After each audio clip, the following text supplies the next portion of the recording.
That's my bad. I forgot that you do a countdown when it was going live. I got you. Yeah, I forget that. I'm glad you handled it.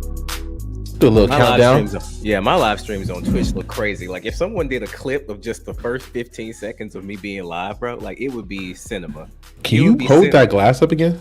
That's a pretty nice glass. Thank you so much. Thank you. It's very chalicey. It is. It was almost wine glass, almost chalice. You know what I mean? Yeah. I dig that. What's that Pokemon that look Bell? I'm not old now. The Mystery Bell, is that the Pokemon? It ain't no Mystery Bell, but it's Bell something though. Damn, it's Bell something. Damn. It reminds me of the game that I'm currently playing, V Rising. It reminds me of like Castlevania. It gives me Castlevania vibes. You know what I'm saying? Vampire. Yeah. Might be blood, might be wine inside of my cup kind of vibe. Yeah. You know what I mean? Great vibe. Are you a vampire guy? I mean, I look. I don't want to talk about what I do on the weekends and stuff. Okay. But I am looking forward to Vampire the Masquerade Blood Hunt too. Okay. I am. I prefer vampires. Like we have this in my community. We have a group of werewolves and vampires. And of course, I lead the Vampire Coven. So yeah, I would say I'm a vampire. Not that I am one, but I do like. Right. You did just literally say that you were one. So no. I mean, metaphorically speaking. Right. So my question here, okay, this is something that I've pondered a little bit on. This is very random, okay, but this is something I've pondered on here. What up, Stinker Poo? What up, Sephiroth? How y'all doing? I've always wondered, because throughout fiction, right, maybe history, I don't fucking know. Vampires are always well off. They're rich, right? Most of the time, maybe except for like a True Blood adaptation, but like most of the time, that was such good poor vampire representation. There's some people somewhere that were like, yes, thank you for showing us. Yeah, you can be trashy too, which makes sense. Yeah. Do you think? Right, because the whole thing is that like they've lived a long time, so like they just have money. But let's think realistically here, all right? Let's bring the fantasy back into the real world just a tad. Do you think if you were just immortal, right, that you would be rich, filthy rich? Right. Do you think that would automatically happen? Let's say you're born in 16 fucking hundreds or some shit. Right. Do you think that just because you're immortal that you're going to automatically be rich? Yeah. No, because if you make horrible decisions when you don't have a whole lot of life to live, what if you have an eternity to make horrible decisions? You're going to be in such new levels of debt. Each iteration of you, each one just new broke. Is a new form of being broke. Like if they were immortal now and they made those bad decisions, this would be the immortal person who's financing their Uber Eat meals through pay by pay systems. Like just because you're immortal does not mean you're rich if you make poor decisions. And then you imagine them saying like, I'll just do it the next millennia. You know what I'm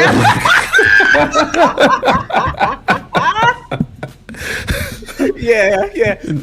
Look, imagine being in generational debt, but getting to see the generations grow up. Right. Like next century will be okay. Yeah. That is insane. That is insane. What an insane thought. I've always wondered, you know what I mean? Because there's always these rich immortals that's going on. Like, if I can glamour someone into emptying their bank account, okay, well, that's pretty cool. If you have the ability to you know what I'm saying, fidget up the system, I would say to go ahead and do it. Do that. Do what you got to do. Did you watch it, Eternals? Again, last random thought. The movie Eternals? Yeah. Yeah, I loved it. I thought it was great. I thought it was great, too. I thought it was spectacular. It was excellent. I thought it was really fucking good. I thought it was really good.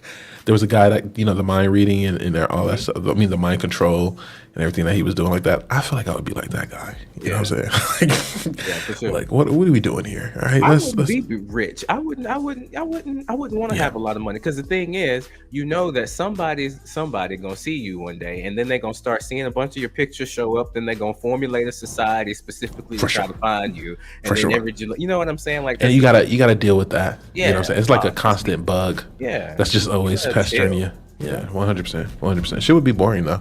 I think so. This is not the fantasy podcast, but I have one last question. That's okay, man. We got to get it out. This is something that's just been on my mind. Yeah. This one's a little bit more serious. All right. This is an interesting one. All right. Okay. We are talking about fantasy. Okay. But my question here is, love potions. Are they ethical? You give them a love potion, they fall in love with you?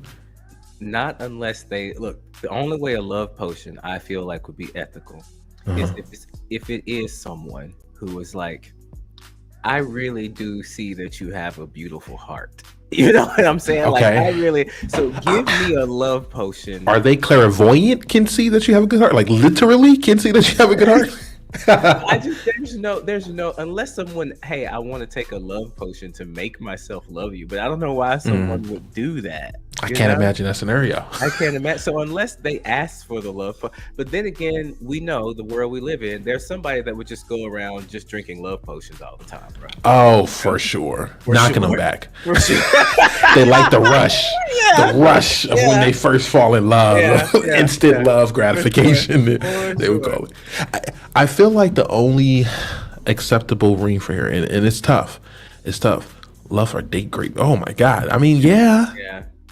Just what about us as drop? Right? You fall in love for a night. That's dangerous. I imagine the only scenario that I could come up with is you're married. You're in love already, currently in love, married, and you're doing a damn thing. Right. Maybe a dementia sort of issue. We're like late stages. Okay. They're like, we've signed this paper. I want to stay in love with this person. Wow. Drink the love potion every now and then. Yeah. Wow. These are the things I think about. Damn. These are the things I think about. That could be the only. That's what I think of. You know, but then it draws in what I said, that they would have to like. We found the reason. It's just damn. Yeah. No, for sure. Yeah, it's tough. It's tough. I thought about this stuff because She-Hulk, and she's a lawyer, but I always like the idea of her doing the legalities of like this crazy world and shit like that. And speaking of crazy worlds, Elden Ring just dropped. Elden Ring Nightrein. Some of the craziest of worlds to drop. We all love a good Elden Ring. We all love a good FromSoft game. Absolutely. But with that love comes a lot of hate. Some of that from just the game in itself. Some people, a little bit frustrated here. Some of that comes from the players within the community, maybe hating on each other. Why are you doing the blood build? Why are you criticizing this and that and the third? And it brings us to our discussion that we're having today of Git-Gud versus game design. This is Counterplay Conversations. We want to talk a little bit about a few things that's going on in the world, in the gaming world, rather, and see if we can have a real discussion here. Now, look, Mr. Mindful Gamer, you're a Git-Good kind of guy. I've seen your content a couple of times. You're a Git-Good kind of guy. Get better. Hard difficulty, et cetera, et cetera. Explain that side for me, son. Yeah. So like from this side, like it just becomes a point. I've heard people talk about getting upset when someone tells them that they need to get good. Don't nobody like to hear that. I ain't like to hear it before, and that's exactly what I needed, like to get good. And people, this comes up in FromSoft games. This comes up in fighting games. It's come up in Clair Obscur with the dodges and the parry. So what you need to get good about changes no matter what game it is you're playing. But what does not change is that it's not that you need to get good at the game mechanic. It's not that you need to get good at the game. You need to get good at being a better person, bro. Like you have to like learn how to like check yourself. Like, and I had to do that with fighting games. Like I used to get my ass kicked, and like I would always tell people, help me, show me what to do, tell me, and they would try, and I would listen, and then I wouldn't do the things that they were telling me to do. I wouldn't do it a lot. I would try. I would just not. I would reach a point where it got so hard that I would stop. And that's what good really is. You got to keep going. But on top of that, you got to learn how to learn from mistakes. And a lot of people don't do that because they too busy saying it's lag, the controller was broken, you're cheating, you're spamming, instead of I'm doing the same move to you over and over and over again, and I don't know how to block it because I ain't never been in the lab. Like you ain't. I don't ever practice this except for the time where I feel like, you know what I'm saying. So like, to me, get good is only offensive to the person who desperately wants to get good but doesn't want to have to do any of the things required to get there. Okay, and that's great. Sounds great, right? But now we're talking single player AI, right? We know, we've all heard it when it comes to PvP. We know of the they be cheating, right? You be cheating, you are cheating, etc. Right? We know that, right? And in that case, you can say I'm just doing what I do, right? But in the game of person versus AI, that you're just cheating, accusation comes up a lot more, and there's no person to defend themselves. Right now, it's just this game knows what I'm pressing. They're actually cheating and doing things to purposefully make me lose. Right. QN, FromSoft, and Elden Ring, Right. and in its design. Right. So a lot of times people do need to get over those obstacles. But what if in their head the obstacle needs to get out of their way, right? Because at some point,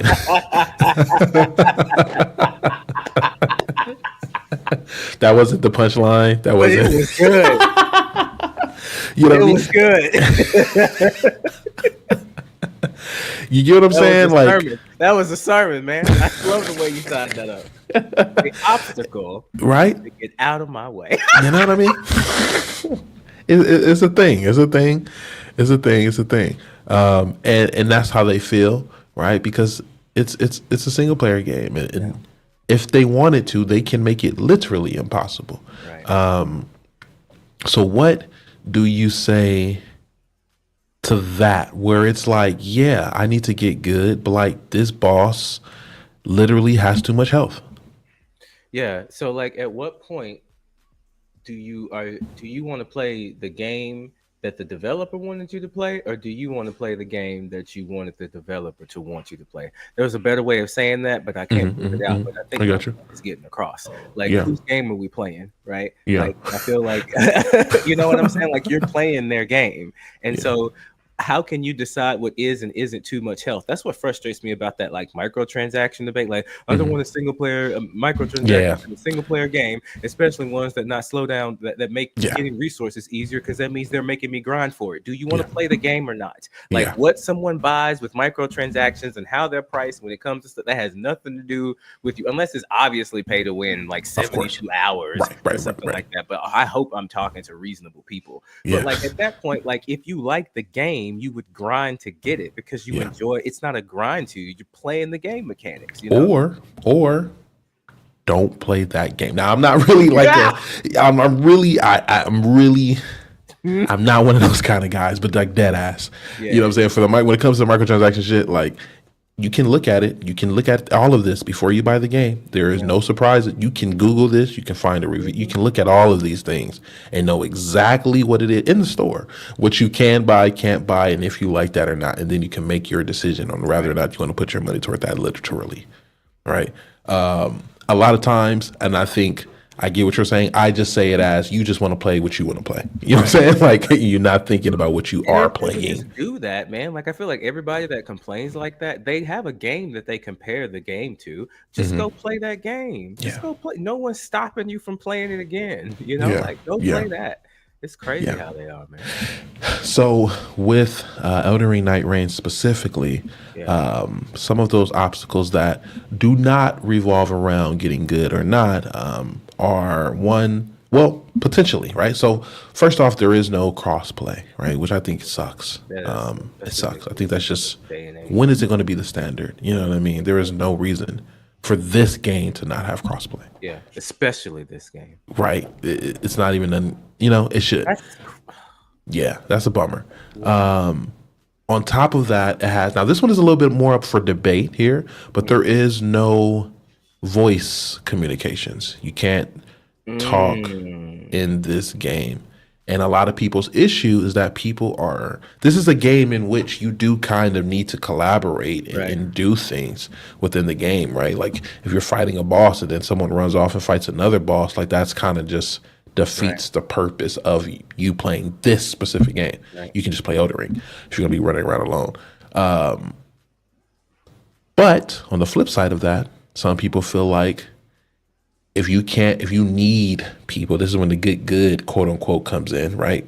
If you need people to be playing with you, then that is an issue. You should be able to figure that out. On the flip side, you can technically play alone in this game, but a lot of people's problem is that it's just not balanced for that. Yeah. It's just not. It feels broken in that regard, and that's where this issue can technically come into play, right? Is it you just need to get good, or is this a poor game design? Let's talk about let's discuss the Dark Souls from Software community. Within that, because I want to first off tell them thank you, because they got me through Elden Ring. Like the people in the FromSoft community are some of the most helpful, nice people that are like least judgy, nicest folks you will ever meet, bro. They will tell you, they will ask you if you want to know. Like I would not have beaten, I did not beat Elden Ring. We beat Elden Ring. Like I feel like it was a together effort, you know? That's the top 10%. Yes. Because 90% of them are insufferable assholes. Yeah, absolutely. 90% of them are the fucking worst examples of what it means to be a gamer. 90% of their community. I love that this game punishes you for not having friends. That's the get good here. Have friends. You probably know people that play Elden Ring, but that 90% I'm talking about, don't nobody want to play with people like that, bro. Nobody want to play with you. You were the worst person to play with. That's why when you get online, everybody goes offline all the time. It's not because of the timing. It's because you're annoying as hell and they're going invisible because they don't want to deal with you. They don't want to play with you. So this game has set up the opportunity to where that 10% of people that know each other and that are friends and are inviting each others to games that don't need to use where do you find someone? They don't need to use matchmaking to find someone. They don't have to get dropped in with randoms. They're in the community. Like the community is going to find each other and play with each other. The people that are complaining right now are outside of the community because they don't get good at Elden Ring. They just bash their heads, keep going forward and forward until they make it or find some overpowered build. You know what I'm saying? Like they don't know how to play. Like you could take a group of 3 people from that 90% of the Elden Ring community that are insufferable assholes, and then take that top 10% that actually care about growth and change and are excited and teach, and you could put them in a lobby and you could see the difference. You could see in how they play. They don't need voice chat to communicate with each other. They have the messages in the game. They have pointing. They can do it because they're actually playing. So I love this for them. When this get good here is exposing that you don't have friends. Don't nobody want to play with you. No one wants to go in the game with you. You have to go into lobbies by yourself because that's the same lobbies they be going in, shouting all those horrible things to people and shit. So like, you know what I'm saying? Like they don't do that with an audience. So the reason that they can't find people to play with is because they're assholes. So get good and become a better person. 100%. Again, you could come across some Elden Ring fans, rarely, but you can come across some where it's like, hey man, I am just glad you are playing this game. I really like this game. You know what I'm saying? Like, here's a few things that you can do. You know what I'm saying? If you want to know more, I definitely can tell you more. I can tell you all types of shit, but you know what I'm saying? Like, excuse me if I do. Actually, here's 200 health potions. Here's let's go. You can have this too. Come check this out. Hey, walk along with me for it. Yes, 100%. Right. That, like you said, that of the rest of them, 90%. I think it's over. I think it's 90% of the community. They are insufferable. 100%. They are the epitome of the worst basement dwelling. 100%, right? They do. So good. And Elden Ring Dark Souls ain't even the hardest shit, but I could go off them for the long. Right? 100%. Those are the ones that will comment on your video for you not doing the optimal whatever the shit. They will boast that they did this and whatever the hell. Are you using magic spam? Why would you bother staying to play like that? Literally, if you say any issues with the game, however, and this is when the Get Good comes back in, right? Another one of my biggest issues with them is that if you mention anything about the game, my biggest criticism with the Souls likes was that I didn't like how you put people into the game. I thought Dark Souls 1, 2, 3, I get it. Bloodborne, I get it. When we got up to Elden Ring, I was like, all right, I don't like the drawing on the wall finger thing.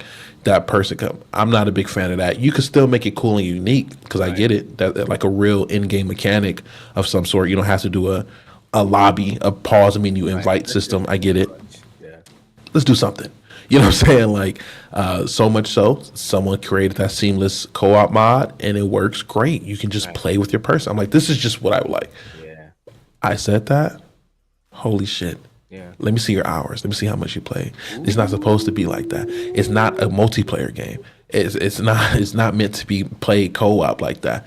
I get it. I hear you. I get what you're saying. Yeah. But it's in the game. I didn't even put co-op in the game. They put co-op in the game. Yeah. Why are you mad at me for clicking it? Anyway, that's where some of this conversation comes from, right? Now let's just say it. You will have, from your standpoint, you got that 90% of those people backing you right now. They're saying, hey, that's right, Derek, Git-Gud is right. What do you think? How do you differentiate your Git-Gud theory with their Git-Gud? Because Elden Ring is, and FromSoft and Miyazaki is the greatest things in the world. How do you separate? I see what you're saying. Yeah, because this is what happens like when people make them anti-woke communities, and then they say some stuff, but they also we don't want the LGBT in the video game. Yeah. The people over here, let's burn them all. We don't want them anywhere, actually.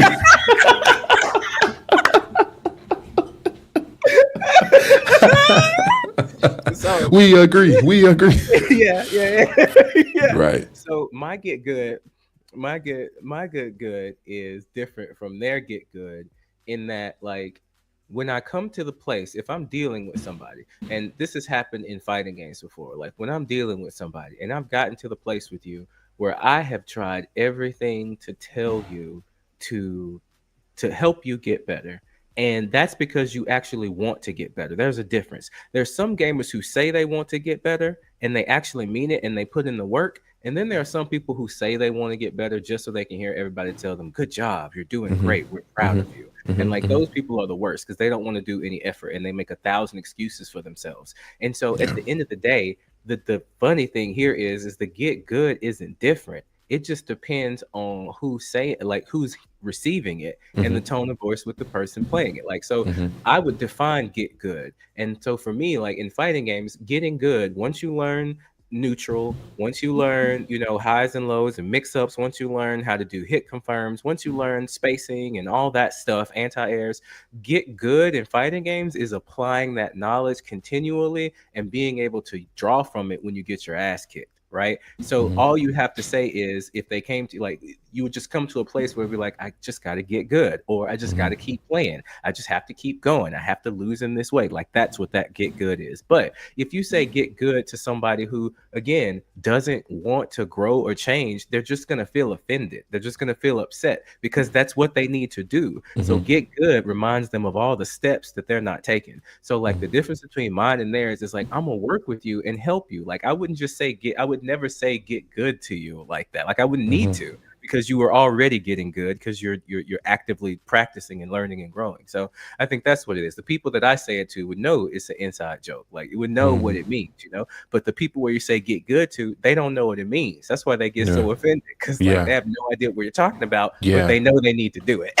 Right. They just know it's a thing. They don't know what that thing is. And some people, like you said too, there's those people that actually want to get good. There's some people that just want to be coddled and hugged in a moment, and there's some people that want to get good but in reality they want the difficulty to come down. You know what I'm saying? Like they want to say they want to get good, but they just don't want to have to do the work to get up there. They just want everything else to be down.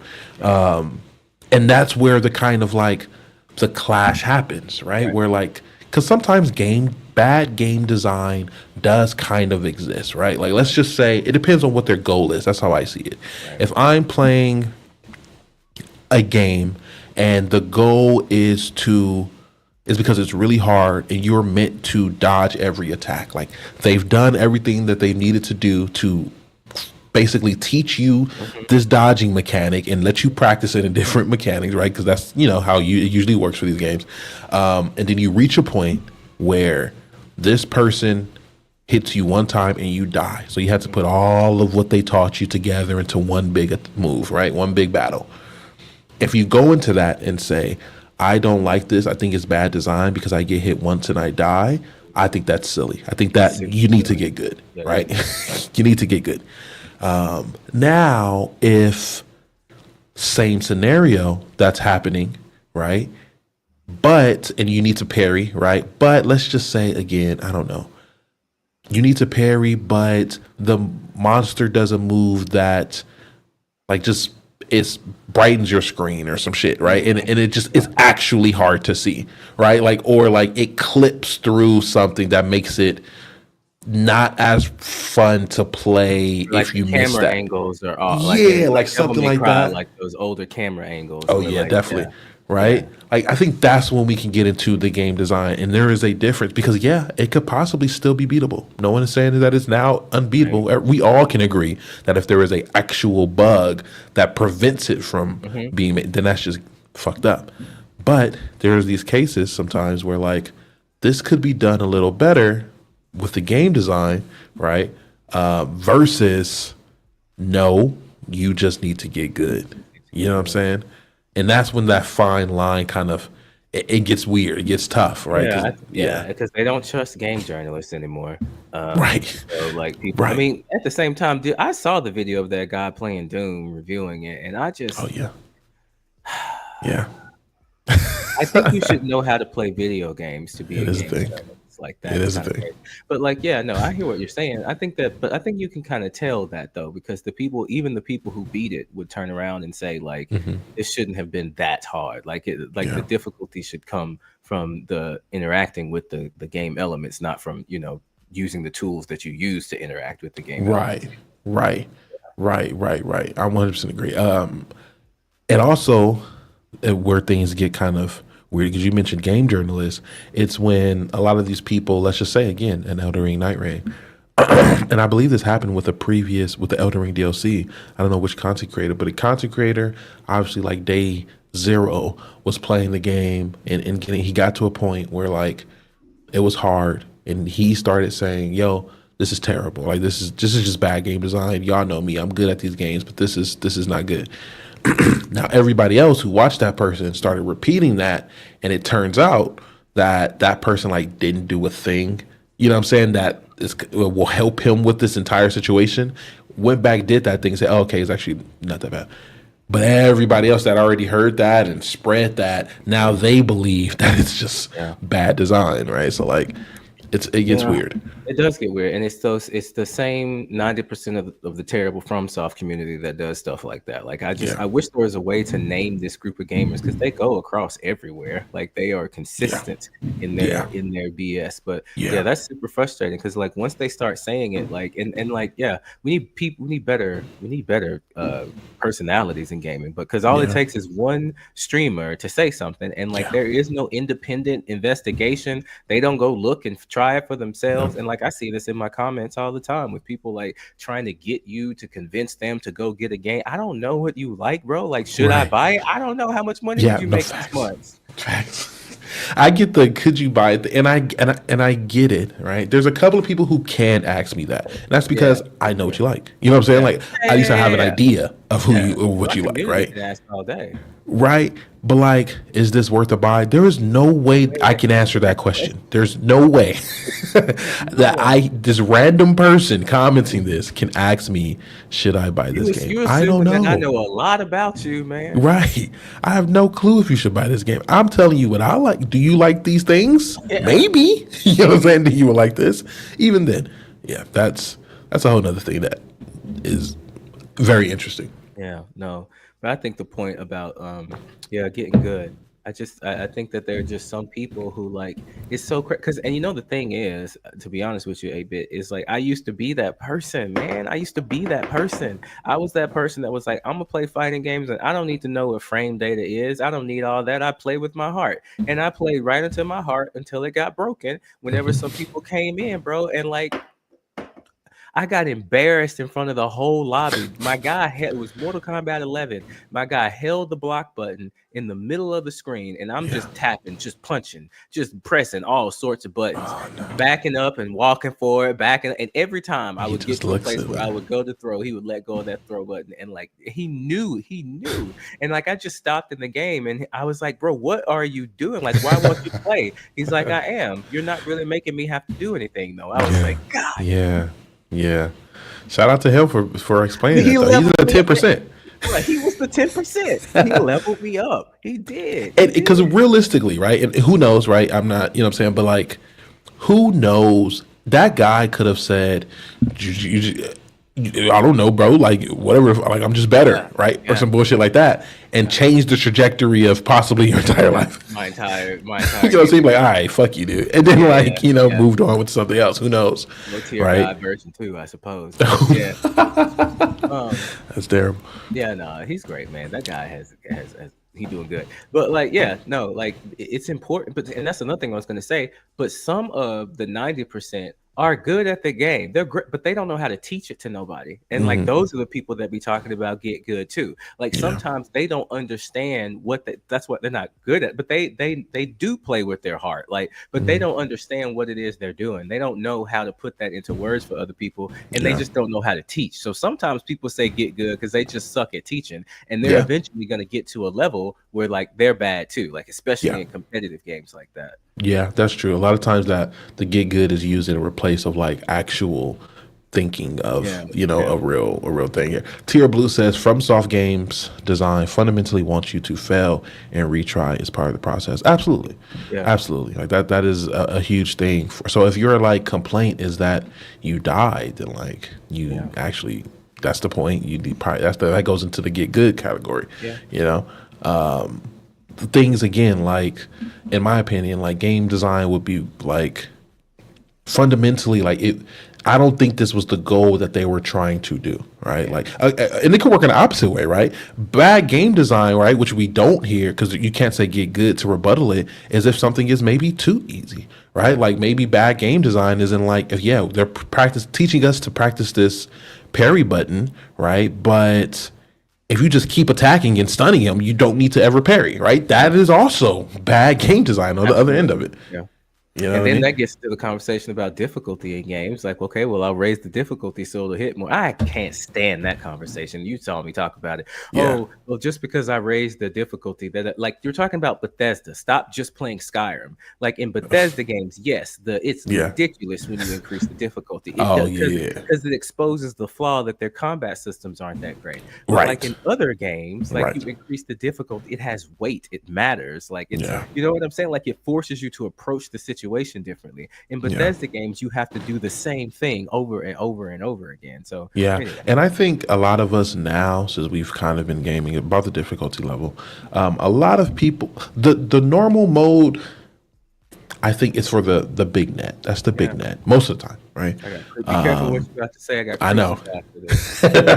I'm treading lightly. You know what I'm saying? The normal difficulty is often at this point for the big net, for some of the people who might even, depending on the game, right, might even still look down at the controller for certain buttons and shit, right? Like that's what the normal difficulty can accompany, you know what I'm saying, can get a lot of, right?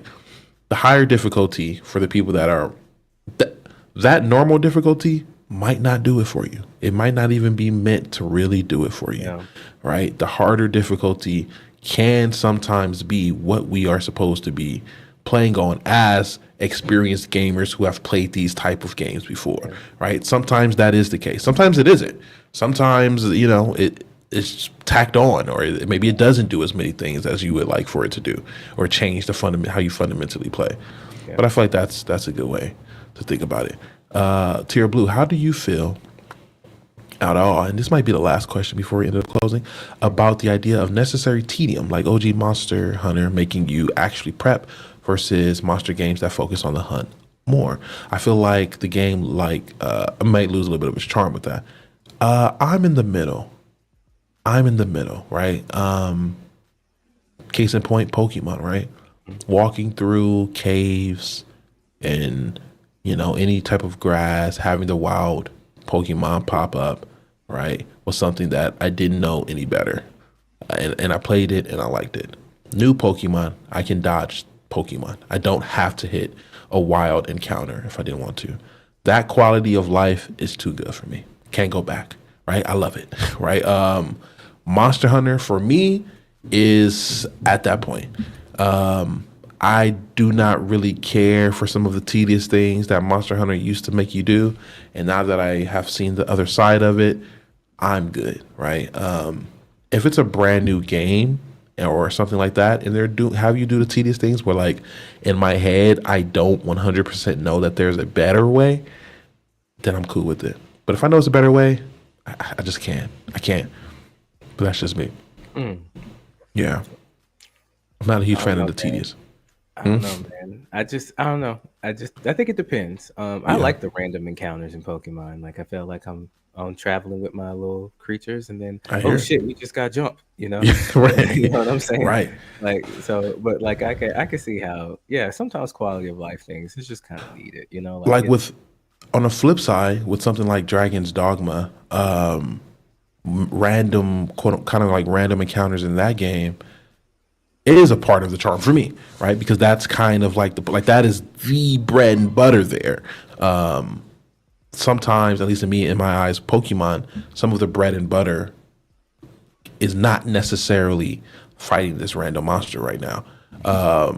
It could be, you know what I'm saying, I'm trying to go do something else. Or with Monster Hunter specifically, the bread and butter for me of Monster Hunter is a little bit of getting the fight, getting or not getting, most likely, the loot, and then trying it again. It's not necessarily everything in between that kind of stops me from getting to that main gameplay loop is a little bothersome. Sometimes it's needed to kind of chop it up so I don't get tired, but that's a whole nother thing. I would love to have a full game design conversation, but that is neither here nor there. This was still Git-Gud versus game design with the Mindful Gamer. You know what I'm saying? Any final closing thoughts before I get up out of here? Yeah, man. I don't know. It's just frustrating, bro. Those people are so annoying. It's like every time you try to name them, like, you end up missing some of them. And like, I just wish there was a way to categorize that group of people. The group of people who claim so much to get good, but don't want to do anything necessary. Yeah. They don't want to do anything, bro. They don't want to go in the lab. They don't want to learn frame data. They don't want to go look at combos. They don't want to be patient. They don't want to take a break. They don't want to breathe before they don't want to stop raging at video games and pushing their controllers whenever they're mad about stuff. They don't want to stop being toxic in game lobbies. They don't want to stop telling women every time they come into a match you should go back into the kitchen. They don't want to stop complaining about wokeness in video games. They don't want to change because what needs to get good is them, the character of who they are. That's what's making the choices and the decisions in the game. And in order to do that, they have to stop being racist bigots. But the point is, so get good, motherfuckers. Keep getting hit by those attacks in Clair Obscure. I'm so glad it's eating y'all asses up. They put a dodge in there for you. They did. Right? 100%. Get good. And sometimes getting good does not mean getting good in the game. That means getting good in real life, man. Learn to read. Clean under your fingernails. You know what I'm saying? All that fun shit. Please do. We're going to end it there. This is the church. Oh, this is not the church. What the fuck? This is fucking not the church. What just happened? What universe did you just jump into? Right? You just timeline hopped. Right? Golly. Well, make sure you check out. We can't talk about that out loud. We don't need to let them know. Right? The Church of New Game Plus that we are collaborating on in order to have a safe place for when this crazy shit happens. You seen the shit they can do with AI now? It was a slip. It was video? It's a wrap. Yeah, I know. Welcome to the post-cooked society. We're having no more pre-cooked conversations. We're done. We're done. We have. That's it, been bro. Cooked. Yeah. The end of the burning. Yeah. On fire. Look, so cooked that I lost my co-host. My co-host just left, y'all. So cooked. So I guess I'll talk about the Church of New Game Plus. It is a gaming community that I built for adult gamers who don't fall into that 90% I was talking about earlier. It's great. Didn't mean to exit there. I saw that. I was talking about that. I was giving them a rundown of the church that you can be a deacon, bro. We need one. I need to. Now, let's get you ordained in there. Yeah, werewolf or vampire? That's the most important question. We said werewolf or vampire? Vampire. You gotta pick one. I'm fucking with a vampire, bro. All right. Yeah. Lord, I add another to my ranks. I'm fucking with a vampire. Check us out, though. We would love to have you. We have mindful gaming discussions. We would love to see you over there if you can get through the entry. You know what I'm saying? We love a good New Game Plus, man. We love it all. We will be playing some different games. Shout out to Elden Ring, Nightrein.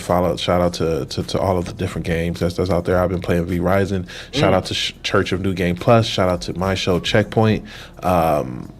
We will be talking a lot. There's a Summer Game Fest coming out. A lot of new games being talked about and coming out and released, and Death Stranding 2 news, and Outer Worlds. A lot of fun stuff, y'all. And we back in here. Make sure y'all tap in and chat it up with us some more. And that's it. You know what I'm saying? It's been real. It's been out of here. Bye.